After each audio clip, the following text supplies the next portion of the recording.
Election സമയമായി പോയി. അതുമാത്രമല്ല, ആന്റിയുടെ ആങ്ങളെയായി പോയി. ഇല്ലെങ്കിലേ ഇന്നത്തോടെ നിന്റെ അവസാനമായിരുന്നു. ആന്റി വിളിച്ചു പറഞ്ഞപ്പോ ഞങ്ങൾക്ക് വിശ്വസിക്കാൻ പറ്റിയില്ല. ഞാൻ പാർട്ടി ഓഫീസിലൊക്കെ വിളിച്ചു പറഞ്ഞിട്ടുണ്ട്.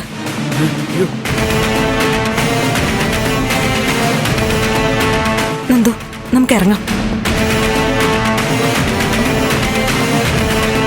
വാ മോളെ, പോവാം.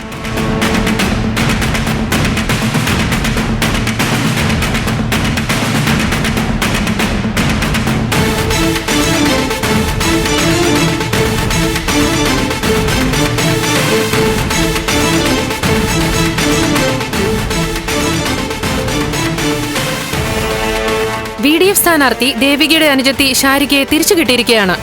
പറയൂ ശാരിക, എന്താണ് സംഭവിച്ചത്?